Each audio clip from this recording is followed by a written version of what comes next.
Welcome back to the Grand Solar Minimum channel. Researching the catastrophic flooding across the globe, I stumbled upon a Facebook page called Forgotten Backwater Flood, based out of Mississippi. Here I found sobering accounts of communities suffering from catastrophic flooding due to poor infrastructure and the waves of storms that have been back to back for months. Flood levels in the South Delta region are the highest they've been since 1973. Farmers likely won't get to harvest this year. Instead, they're working non-stop to keep their homes dry. This year, more than 500,000 acres across 6 counties in the Mississippi Delta were inundated, including 200,000 acres of farmland. Robertson, a full-time resident at Eagle Lake, Mississippi. They asked me today to tell you some of the statistics of the lake. As most of you know, I'm a realtor here, and I want you to know that this isn't about a series of boathouses underwater. This is about people and about human life. This is about what we've worked for, what you've worked for. We represent $40 million worth of tax assessed property. Collectively, this community pays over $640,000 a year in taxes. We're a community. We are not deer camps. We're not fish camps. We represent all walks of life. We represent a lifestyle that some people don't understand. But it's not about the flooding of our boathouses. It's about the water washing away some man's property that he hasn't driven the first nail on yet, and now he has nothing. It's about people fighting with sandbags to save people's property that they don't even know. It's about our life, and it's about our livelihoods. It's about our store owner packing up everything she owns today and leaving with nothing, leaving us without a store. It's about people coming together, whether you're here as a full-time resident or a part-time resident. It's about people all coming together to help people they don't even know. We need your help. This eventually will affect everyone, the entire state. And I've written this several times, but I'll repeat it out loud. If you eat anything made of corn, if you eat anything containing soybeans, or rice, or you wear anything that's made of cotton, or if you sit down to a plate of freshly cooked catfish, this will affect you. Because when the farmers can't work, the farmers can't spend money. And when there's no crops in the field, ultimately you, as a state, will pay more for the goods in the end. We need your help. We need somebody's help to tell them we need these pumps. The Mississippi River at Vicksburg has been above flood stage for more than 90 consecutive days, the longest stretch since 1927, according to the Mississippi River Levee Board. I'm Alvin Rochelle. I live on Campbellsville Road just outside of Holly Bluff, Mississippi. And the flood is really affecting everybody around here. And you're either having to move out, or like myself, we've had to move everything on our bottom floor and raise it up at least 4 feet, because in '73 it was 42 inches deep at the bottom of the house. And I don't understand why that they have not got the pumps put in all these years. And it would be a great benefit to not just this community, but the whole Delta area. And we're sitting in a bowl right here because of all the levees they got built around us, and everything that happens from here to Tunica that flows into the Sunflower River and all its tributaries, it affects all of us. And when you can't get the gates open down there, at least if we had the pumps, we could be getting some relief. And we need our congressmen, senators to get up off their butts and start doing what they're supposed to be doing, instead of taking all our money and not giving us anything in return. Experts say the flood, now 98.5 feet above sea level, is the worst since 1973. Warren County Emergency Manager John Elfer estimates that hundreds of people have been displaced, with over 90 businesses, homes, and churches affected in his county alone. Hi, my name is Ann Dahl. We're on Eagle Lake. Welcome to my retirement home. I moved here about 1.5 years ago. This will be my first full summer here. Was not what I was expecting. I didn't know anything about the backwater flooding issue. When I bought this house, I thought at worst that maybe I would have to drive 10 miles of gravel levee, maybe every other year or so, and that was as bad as it was going to get. I was naive. In the last couple of weeks, I have researched to figure out how we got here, and it's pretty daunting. This travesty that has been perpetrated on us, it's got a 40-year history, millions, hundreds of millions of dollars involved, and so much bureaucratic red tape that we can't cut through it. This is not a man-made disaster. This is not a natural disaster. This is a man-made disaster.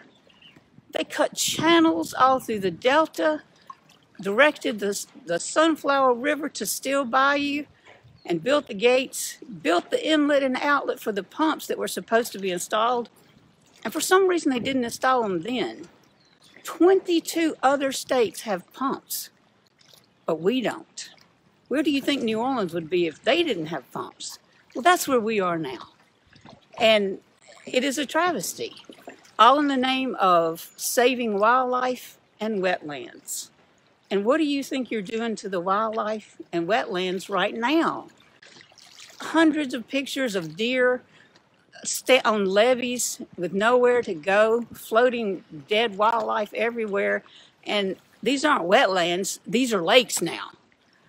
You should have taken, the EPA should have taken the money that was included in the Corps of Engineers proposal for the pumps. There was thousands and thousands of dollars on reforestry and building up wetlands and wildlife that was included in it. They weren't just going to stick those pumps in. And when the pumps are there, they're not going to drain the Delta. It is for flood control. All they want to do is keep this from happening. And it is a travesty of justice that has been, put on us. They bottled all the water up at Still Bayou. It has nowhere to go but in our yards and now in our lake. This lake, they're dumping 6 foot of water in right now, which is why you see it where it is now. And it was already several feet higher than it should have been this time of the year because of backwater flooding. And if they can stop at 6 feet, because I'm afraid they're going to end up equalizing the difference between the backwater flooding and the lake, which would be about 13 more feet from what you see right now. So, welcome to my retirement home.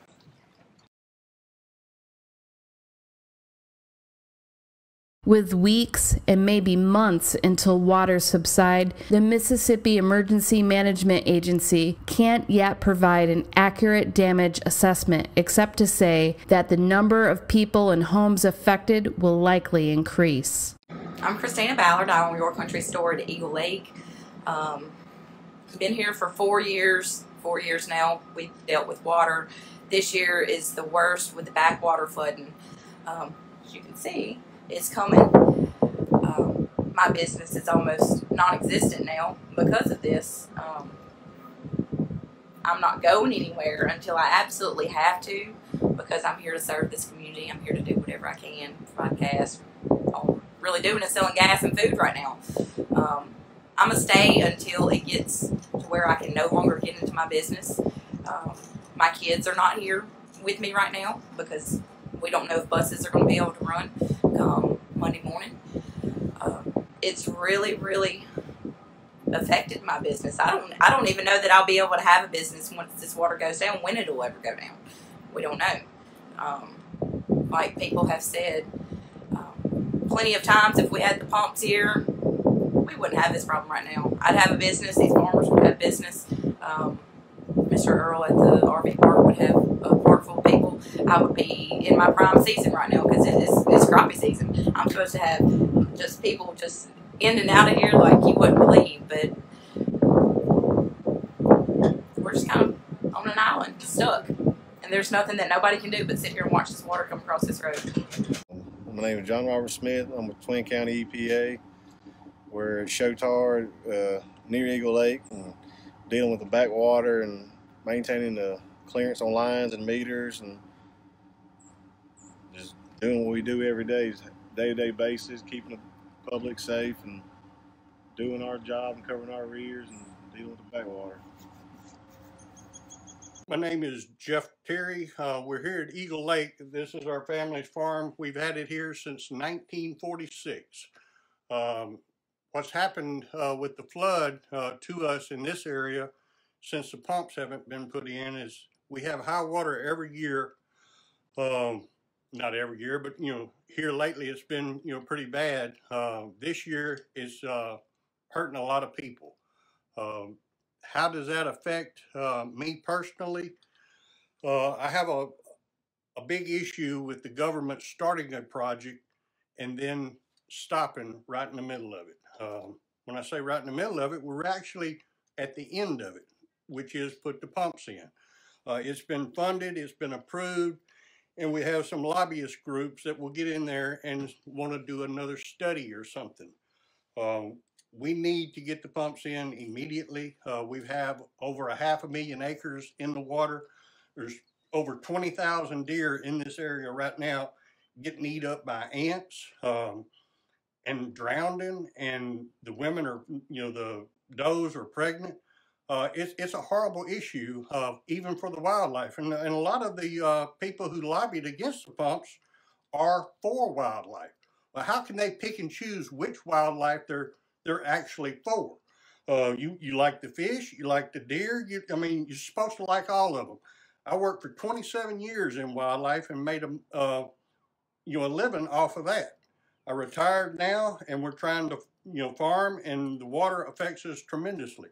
Oh, we have government payments on flood and insurance and all that kind of stuff. You cannot make it on insurance farming. When you're paying $500,000 for pickers and all this, you can't make it off of insurance. You will fold quickly. You have to get crops in the ground on time to feed America. Without these pumps, it is almost impossible in the Mississippi Delta, who feeds millions of people every year, to continue with it flooding like this. And without these pumps, that's the whole issue. You cannot start a project and then just stop and say, we're not going to finish it. Because at that point, who is liable for the damage that is being done? Is it the people who started it? You channeled the sunflower over into the steel bow and then put it all behind these locks. Put the sunflower back over in the yazoo. Fill steel bow back in. You've already spent millions of dollars on dredging out all this coming to this point. And now you don't want to put a pump in. That's just completely ludicrous in my mind, that you would even stop a project at that point. If anybody wants to tour around and see dead deer and all that kind of bodies, if you want to tour around and see, all the catastrophe that's happening throughout the Delta right now, it's the time to do it. If you care about animals like you say you do, bring me 500,000 life jackets and let's go out there and put them on the deer. You can't just, act like I care about one animal and not the others. But, hopefully we'll get something done this year, because it's really going to be bad this year. We're going to be out of our homes for about 2.5 to 3 months. And that's unreal. How can you do that and want to stay in this area? But as I said, my family, not my family, my wife's family has had this farm forever. We're going to continue. We're just going to have to, change the way we live a lot of times because of the water. And the reason why we got started in this area is because the government said, we're going to put the pumps in, we're going to put all these structures in, and then you quit. We should have went somewhere else, it looks like.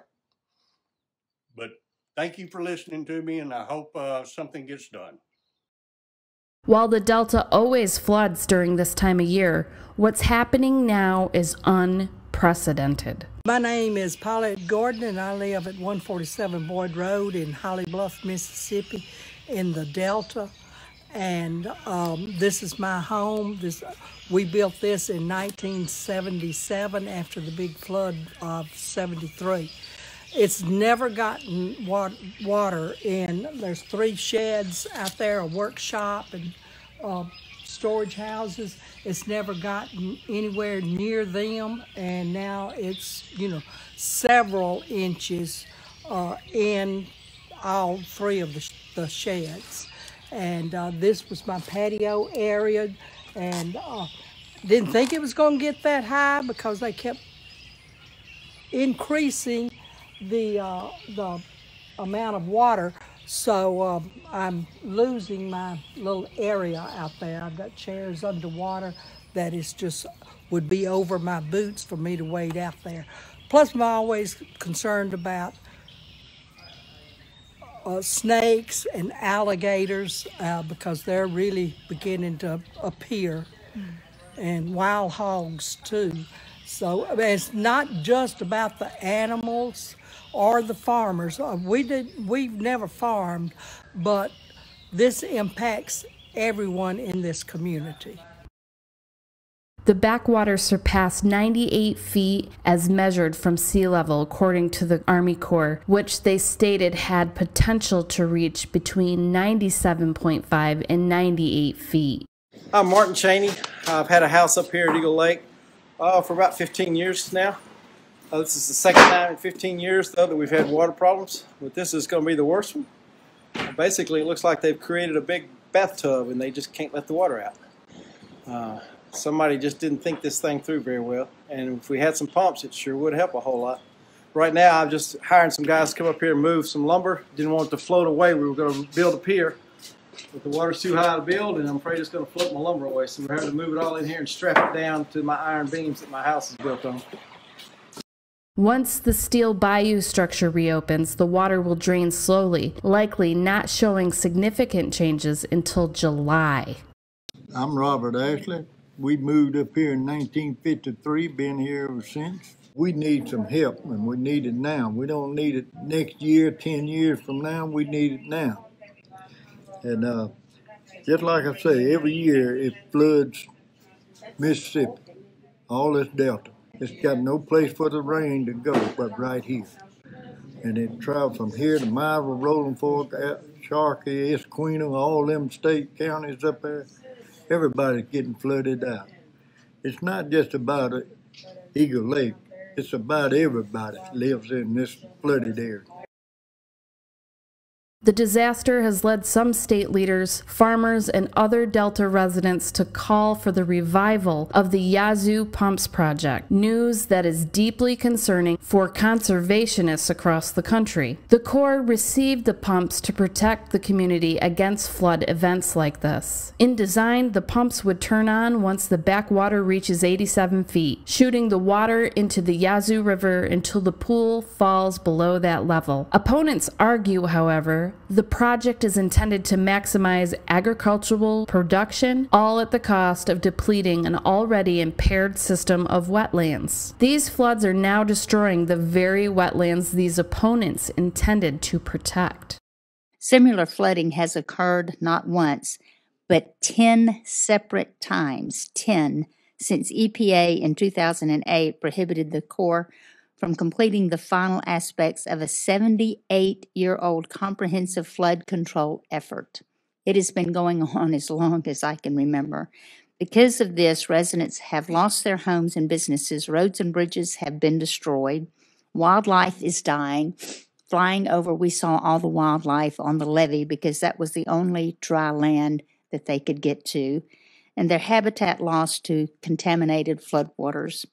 We can all agree that decisions made in 2008 have not only failed to meet the intent with respect to the environment, wildlife, and habitat, but also placed a tremendous burden on the lives and properties of thousands of Mississippi. Thank you, Senator. And my heart goes out to your constituents and the people of Mississippi with the flood that's been going on.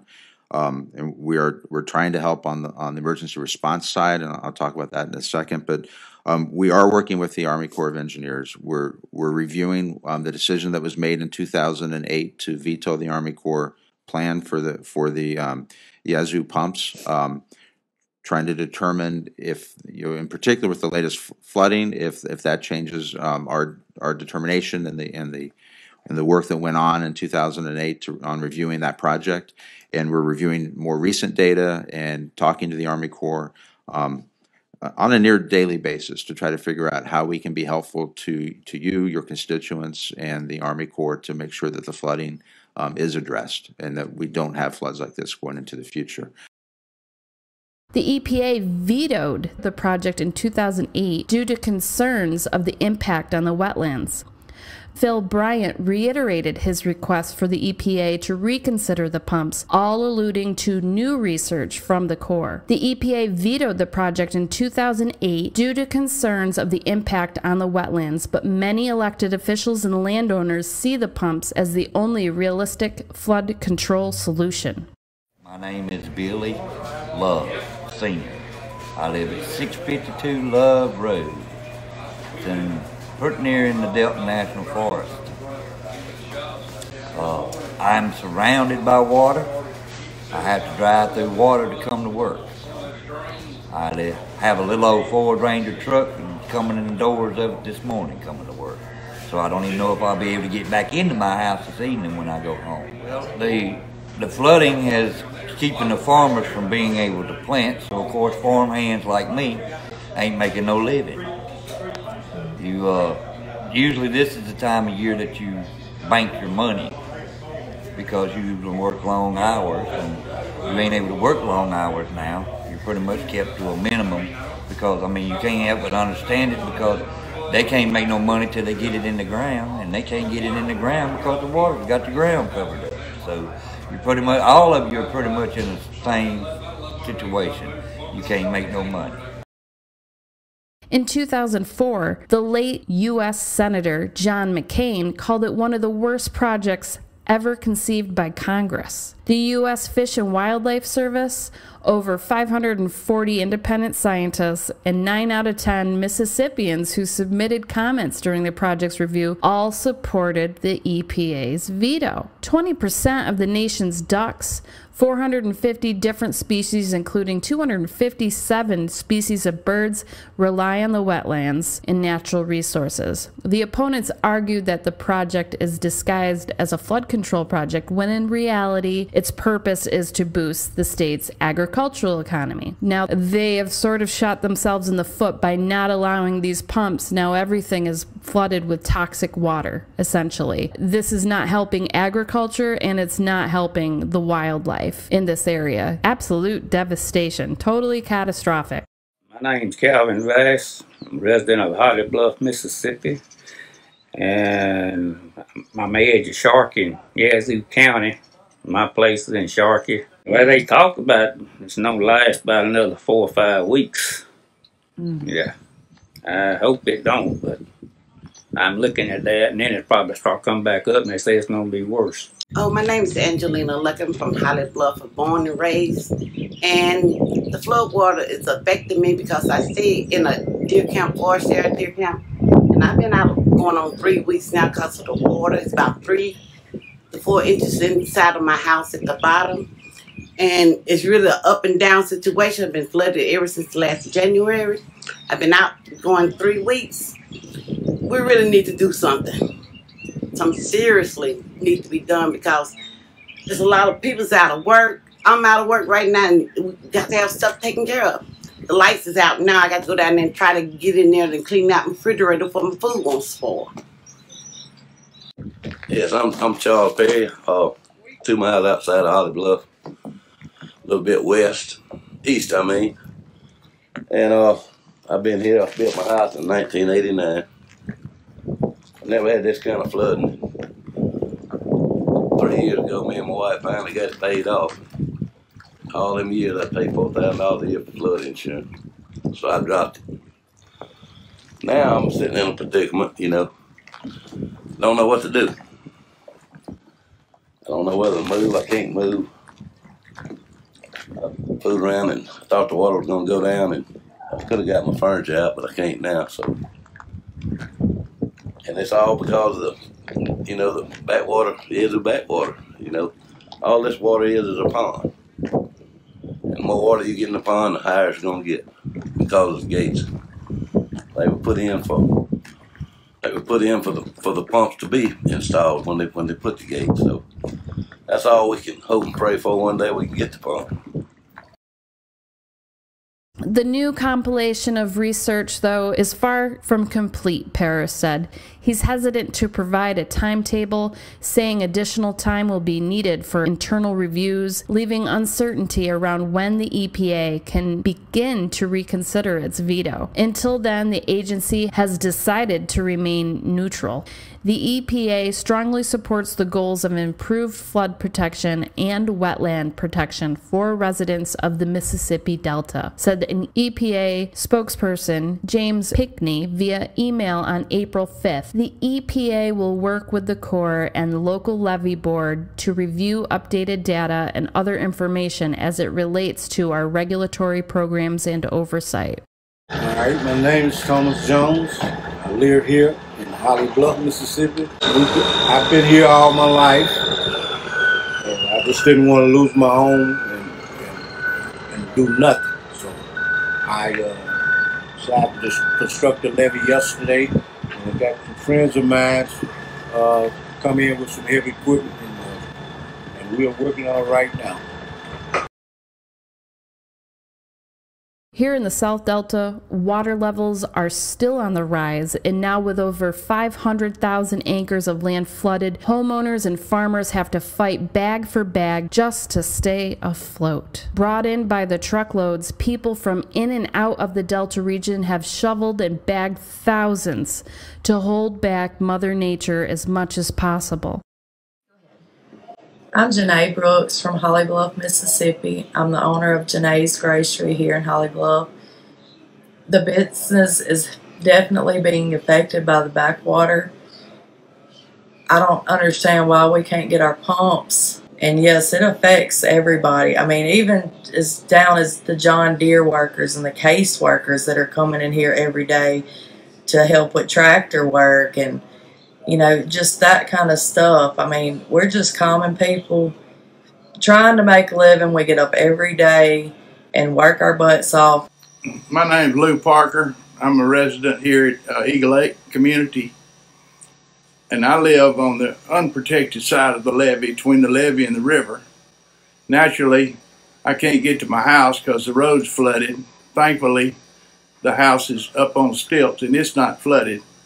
And all this water is coming from nearly to Memphis. Anything that rain, any rainfall we get between Memphis and here comes right here. And there's no way for it to go out. So you have to wait till the Mississippi River goes down enough for them to open up the dams and let the water out slowly.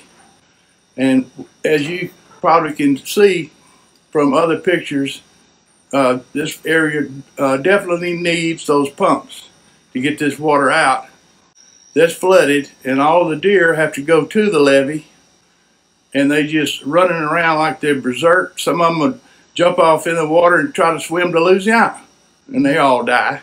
It's good when someone can go home at night and they ain't have to worry about the water that, you know, you can look out the window and see the rain, the pretty rain falling, and you got to worry about it flooding and nothing like that there. With God's help, we're going to make it through this right here.